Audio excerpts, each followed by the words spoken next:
What happens when one of the most powerful figures in American politics sits down with one of the most fearless interviewers in independent media? What happens when questions get too personal, too direct, too uncomfortable? You're about to witness one of the most explosive interviews ever recorded. And trust me, you won't believe how this ends. But before we get into it, make sure you hit that subscribe button and drop a comment below telling me who you think was in the right here, because this is going to get intense. The studio lights were blazing hot, and Donald Trump sat across from Wendy Martinez in the intimate set of the Wendy archive. The show had become known for its no-holds-barred approach, the kind of place where public figures either revealed their true selves or crumbled under pressure. Wendy had built her reputation on not backing down, and her audience loved her for it. Trump knew this, but he had agreed to come on anyway. Wendy leaned back in her chair, a slight smile playing at the corners of her mouth. She was wearing a sharp black blazer, her eyes locked on Trump with an intensity that made even the camera crew uncomfortable. Trump, in his signature navy suit and red tie, looked relaxed, almost casual. So Wendy began, her voice smooth but with an edge. Let's start with something simple. You've been called a lot of things. A businessman, a president, a disruptor, a threat to democracy. How do you see yourself? Trump shifted slightly, a confident smile spreading across his face. Well, Wendy, I see myself as someone who gets things done. You know, I've built an empire. I've run this country, and I've done it better than most people thought possible. The media loves to tear me down, but at the end of the day, the results speak for themselves. The results, Wendy repeated, nodding slowly. Your first term ended with deep divisions in this country. Cities were burning. Families were torn apart over politics, and your own supporters stormed the Capitol building. Do you take any responsibility for the temperature of the political climate during your presidency? Trump's smile faded slightly. Now hold on. Those divisions existed long before I got into office. I didn't create them. If anything, I exposed them. I exposed the corrupt system, the fake news media, the establishment politicians. And as for the Capitol, I've been very clear about that. I told people to protest peacefully. What happened there was a tragedy. But you can't blame me for the actions of individuals. But you spent months claiming the election was stolen, Wendy pressed, leaning forward. You had rally after rally where you told your supporters that their country was being taken from them. You understand why people connect those dots, right? Trump's jaw tightened.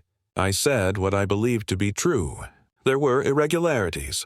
There were questions that needed to be answered.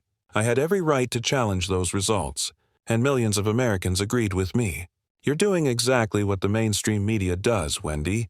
You're trying to make me the villain here. Let's explore that, Wendy said, her tone measured.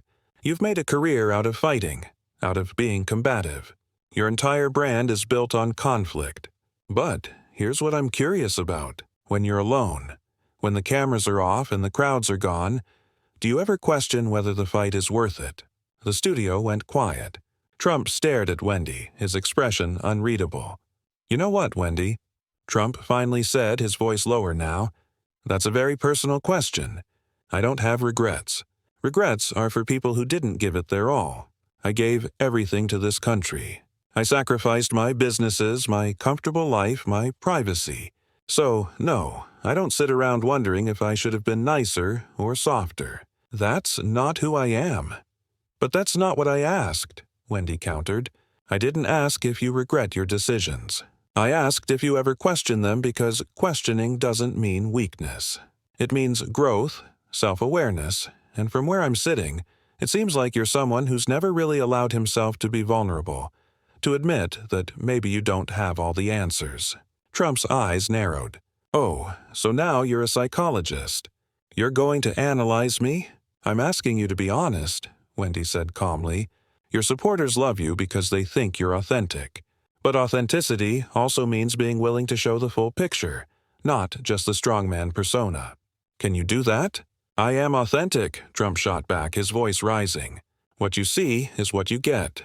I don't put on an act. I speak from the heart, and sometimes that rubs people the wrong way. But at least it's real. Is it, though? Wendy challenged. Because the tough guy act is just as much of a performance as anything else. You've been performing your entire life.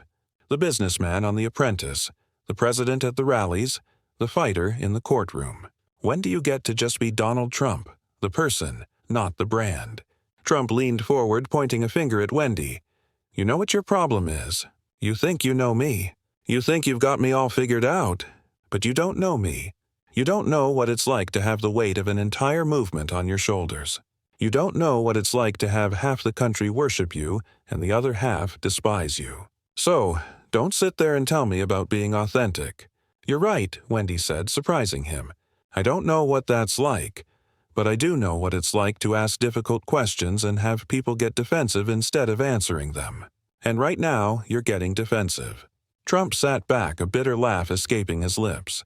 Of course, I'm defensive. You're attacking me. I'm not attacking you, Wendy said firmly. I'm interviewing you. There's a difference. But if you feel attacked by honest questions, then maybe that says more about you than it does about me. The tension in the room was thick. Trump's face had turned a deeper shade of red, and his hands gripped the armrests of his chair. Wendy remained calm, composed, waiting. Let's talk about your family, Wendy continued. You've always presented yourself as a family man, but there's also been scrutiny on how you've treated the women in your life, your ex-wives, the allegations, the comments you've made. How do you reconcile the image of the family man with some of those realities? Trump shook his head, his frustration evident. Here we go with the hit job. I knew this was coming. This is what you people do. You invite someone on. You act like you're going to have a real conversation and then you just start throwing out accusations and tabloid garbage. These aren't accusations, Wendy said, her voice steady. These are documented facts, court records, your own words on tape. I'm asking you to address them. I've addressed them 1,000 times, Trump said, his voice loud. Now, I've been through more investigations, more scrutiny than any person in the history of this country. And you know what? I'm still here. I'm still standing. So, you can bring up whatever you want, Wendy, but it's not going to change anything. I'm not trying to take you down, Wendy said. I'm trying to understand you because millions of people see you as a hero, and millions more see you as a villain, and I think the truth is probably somewhere in between. But you won't let anyone see that middle ground. Trump stood up abruptly, the microphone pack on his belt pulling at his shirt. The camera operators adjusted their angles, sensing something big was about to happen. Wendy remained seated, her eyes never leaving Trump's face. You know what, Wendy? I don't need this, Trump said, his voice tight with anger. I don't need to sit here and be psychoanalyzed by someone who's made a career out of tearing people down. I came here thinking we could have a real conversation, but this is just another ambush. An ambush would be asking you questions you weren't prepared for, Wendy replied, still calm. But everything I've asked you has been public knowledge. If you can't handle these questions, how are you supposed to handle leading a country again? Trump pointed at her, his hand trembling slightly with rage. Don't you dare question my ability to lead. I've proven myself time and time again, and I don't need validation from you or anyone else in the media. Then why did you come on this show? Wendy asked, the question hanging in the air like a challenge. Trump froze, his finger still pointed at Wendy. The question had landed exactly where she intended, and he knew it. His mouth opened, then closed, then opened again as he searched for the right words. The confidence that had carried him into the studio was cracking piece by piece, and everyone in the room could feel it. I came on this show, Trump finally said, lowering his hand, because I was told this was a platform where real conversations happen, where someone could actually speak without being edited into oblivion or having their words twisted. But clearly I was misinformed. No, Wendy said, shaking her head. You were informed correctly. This is exactly where real conversations happen. But real conversations are uncomfortable. They challenge you. They make you think. And right now you're running from that. I'm not running from anything, Trump snapped. But he still hadn't sat back down. He stood there hovering between staying and leaving, his pride battling with his instinct to flee. Then sit down, Wendy said simply. Sit down and answer the question. Why did you really come here? Because I don't think it was just about having a platform. I think there's a part of you that wants to be understood, that wants people to see beyond the headlines and the sound bites. But you're so used to being in fight mode that you can't let your guard down even for a second. Trump looked at her, really looked at her, and for a moment something flickered across his face. Uncertainty maybe, or exhaustion. But it was gone as quickly as it appeared, replaced by that familiar mask of defiance. "You want to know why I came here?" Trump said, his voice dropping to something more dangerous, more controlled. "I came here because I thought you were different. I thought you actually cared about the truth, about giving people a fair shake. But you're just like all the rest. You've got your narrative. You've got your agenda.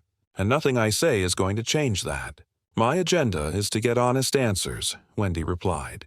"And so far, you haven't given me a single one. Every question I ask, you deflect. You blame the media. You blame the establishment. You blame everyone except yourself. When does that stop? When do you take accountability?" "Accountability," Trump repeated, his voice rising again. "You want to talk about accountability? Where's the accountability for the people who spied on my campaign? Where's the accountability for the prosecutors who've weaponized the justice system against me? Where's the accountability for the media that's lied about me for years? You want me to sit here and confess to things I didn't do while everyone else gets a pass?" "I'm not asking you to confess to anything," Wendy said, her patience starting to wear thin. "I'm asking you to engage with the questions honestly. But you can't do that, can you? Because if you actually stopped and reflected for one moment, if you actually admitted that, maybe you made mistakes, maybe you hurt people, maybe you contributed to the chaos, then the whole image falls apart.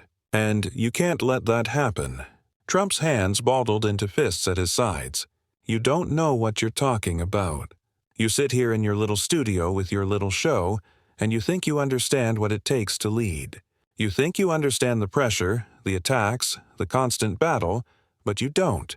You've never had to make the hard choices.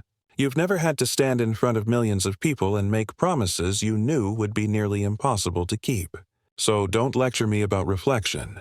"I'm not lecturing you," Wendy said, standing up now to meet him at eye level. "I'm holding up a mirror, and you don't like what you see." The studio fell into a heavy silence.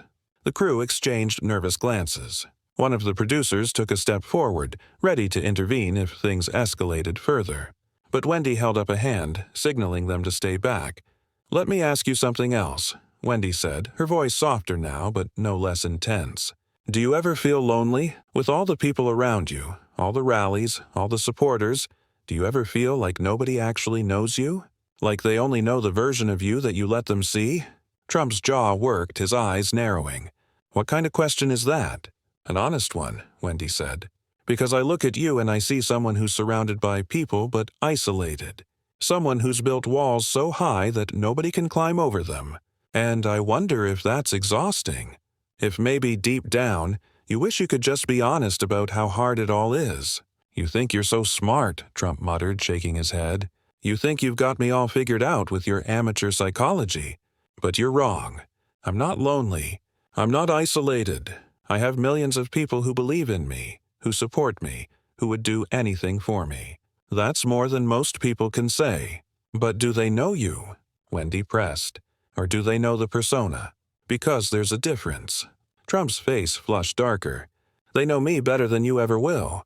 "Maybe," Wendy conceded, "but I'm willing to bet that even the people closest to you don't really know what goes on in your head.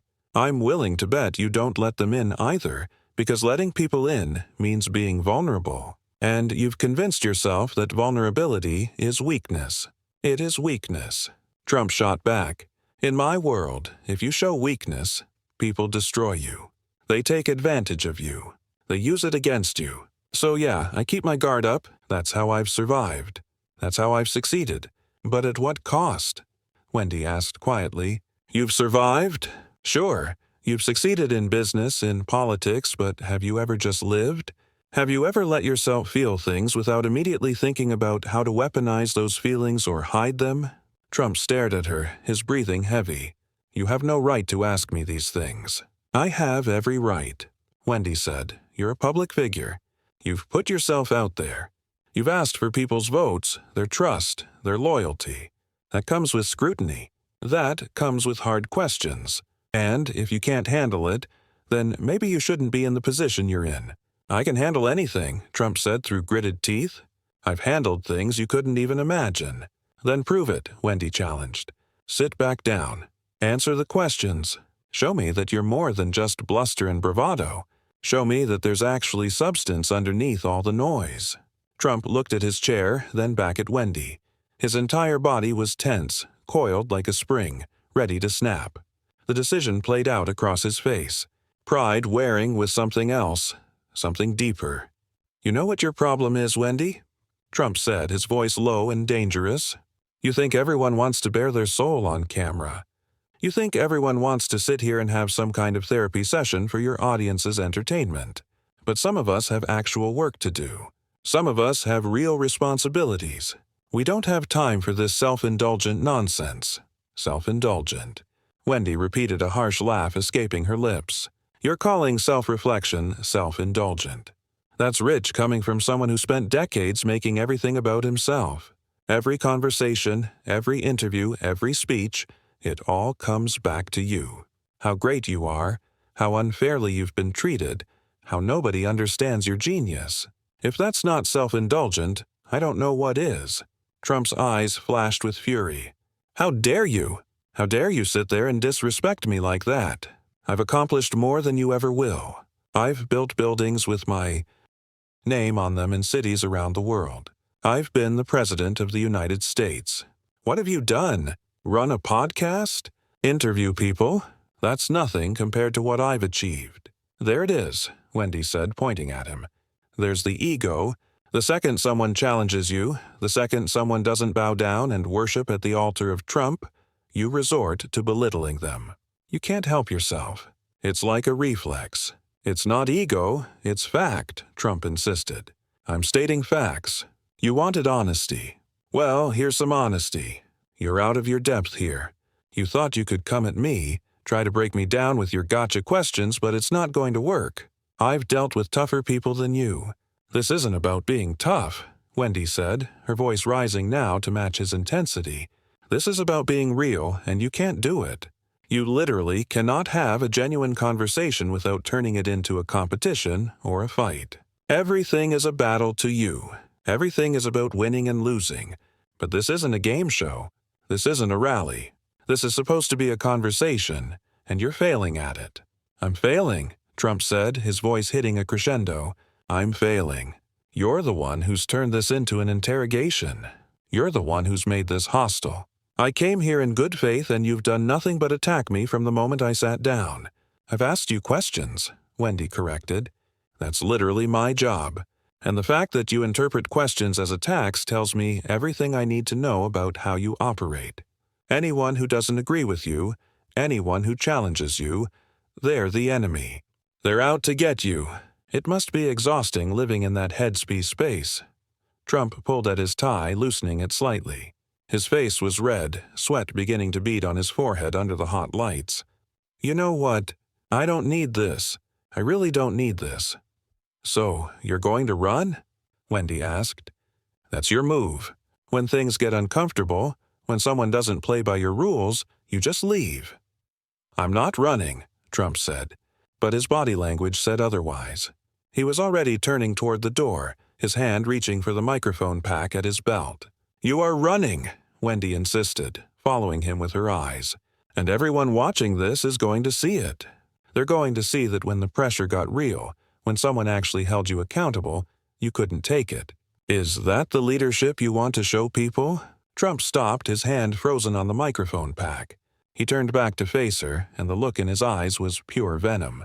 You want to see leadership. Leadership is knowing when you're being set up. Leadership is recognizing a hostile environment and removing yourself from it. I'm not going to sit here and be your punching bag so you can get your viral moment. This isn't about going viral, Wendy said, her voice calm again, which seemed to infuriate Trump even more. This is about having a real conversation. But you can't distinguish between someone asking tough questions and someone attacking you. They're not the same thing, but you've spent so long in your echo chamber that you've forgotten the difference. Echo chamber, Trump repeated, his voice dripping with contempt. You're talking to me about echo chambers. You, who built an entire brand around telling your audience exactly what they want to hear. You want to talk about echo chambers. Look in the mirror. At least I can look in the mirror, Wendy shot back. Can you? The words hung between them like a slap. Trump's mouth opened, closed, opened again. His face cycled through expressions aged disbelief, something that might have been hurt. The crew was completely silent now, cameras still rolling, capturing every second. You know what I think? Wendy continued, pressing her advantage. I think you came on this show hoping I'd be another friendly interviewer, someone who'd lull you softball questions and let you ramble about your accomplishments. But when you realized this was going to be an actual interview with actual scrutiny, you couldn't handle it. And now you're looking for an exit strategy that lets you save face. But there isn't one. You either sit down and finish this conversation like an adult, or you walk out and prove every critic you've ever had right. Trump's hand dropped from the microphone pack. He stood there, caught in the most uncomfortable position of all the middle ground between staying and leaving. His pride wouldn't let him sit back down, but his survival instincts were telling him that walking out would be a disaster. Let me tell you something, Trump said, his voice shaking with barely controlled rage. You think you're so clever, so insightful, but you're just another media person trying to make a name for yourself by taking down Trump. That's all this is. You don't care about understanding me. You don't care about the truth. You just want to be the person who broke Trump on camera. Well, congratulations, Wendy. You've shown your true colors. My true colors? Wendy said, and for the first time there was real emotion in her voice. Not anger, but something closer to disappointment. My true colors are that I believe public figures should be held accountable. That people in positions of power should be able to answer questions about their actions and their character. If that makes me the bad guy in your eyes, then so be it. But I'm not the one running away right now. That's all you. Trump's jaw clenched so hard it looked painful. I'm not running away. I'm making a choice. There's a difference, is there? Wendy asked. Because from where I'm standing, it looks like you're doing exactly what you always do when confronted with something you don't like. You attack, you deflect, and when that doesn't work, you leave. It's a pattern, and it's playing out right here, right now. You don't know anything about me, Trump said, his voice quiet now, which was somehow more unsettling than when he was yelling. You think you do, but you don't. You see what you want to see. You hear what you want to hear, and you've already made up your mind about who I am. So, what's the point? What's the point of sitting here and letting you twist my words when you've already decided I'm the villain? I haven't decided anything, Wendy said. I came into this interview with questions, not conclusions. But you won't engage with the questions. You won't give me anything real to work with. So yeah, I'm pushing you. That's what journalists do. We push until we find something authentic. And if you can't handle that, then maybe you're not as strong as you think you are. The silence that followed was deafening. Trump stood there, breathing hard, his hands opening and closing at his sides. The producers were frozen, unsure whether to cut the cameras or let this play out. One of them made a move toward Wendy, but she shook her head sharply, telling them to stay back. You want authentic? Trump finally said, his voice raw. Fine. Here's something real. I'm tired. I'm tired of fighting. I'm tired of defending myself. I'm tired of being treated like everything I do is wrong. Like every decision I make is part of some evil master plan. I wake up every day and I have people telling me I'm either a god or a monster, and there's no in-between.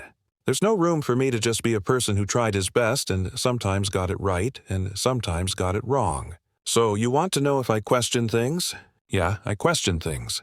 I question whether any of this was worth it. I question whether the country is better or worse because of me. I question whether my kids will remember me as their father or as the guy who is always in the news. Is that authentic enough for you? For a moment, Wendy was quiet. She studied him, this man who had just cracked open in front of millions of potential viewers, and something in her expression softened. But only for a moment. Thank you, she said quietly. That's the most honest thing you've said all interview. But here's my question. If you feel that way, if you're really that tired and that conflicted, why do you keep going? Why are you running again? Why not step back? Let someone else take the mantle and actually deal with all of these questions you're asking yourself. And just like that, the walls went back up. Trump's face hardened, the vulnerability that had briefly appeared vanishing like smoke. Because someone has to do it. Because if I don't, then the people who've been trying to destroy this country will win. Because I'm the only one who can fight back against the corruption and the lies. That's why, or Wendy said slowly, because you can't let go. Because your entire identity is tied up in being Donald Trump, the fighter, the winner, the guy who never quits.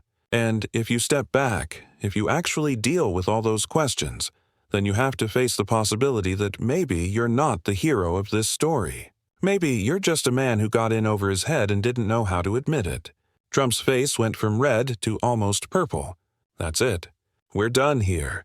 I'm not going to stand here and listen to this anymore. So, you're leaving? Wendy stated, not a question but a fact. Yes, I'm leaving, Trump said, yanking the microphone pack off his belt and dropping it onto the chair. And you can tell your audience whatever you want. You can spin this however you want, but they'll see through it. They'll see that you ambushed me, that you never had any intention of having a fair conversation. They'll see what actually happened, Wendy corrected. They'll see that I asked you difficult questions and you couldn't handle it. They'll see that when pushed to be genuine, you retreated back into your talking points. And they'll make their own judgments about what that means. Trump was already moving toward the exit, his security details scrambling to keep up with him. But he paused at the door, turning back one last time. You know what, Wendy? I actually feel sorry for you. You could have had a great interview. You could have had a real conversation. But you were so obsessed with trying to break me that you forgot to actually listen. That's your failure, not mine. I was listening, Wendy said, her voice carrying across the studio. I heard everything you didn't say. I heard all the deflections and the excuses and the inability to take responsibility, and that told me more than any answer you could have given. Trump shook his head, a bitter smile on his face. Goodbye, Wendy. Enjoy your little moment. It won't last.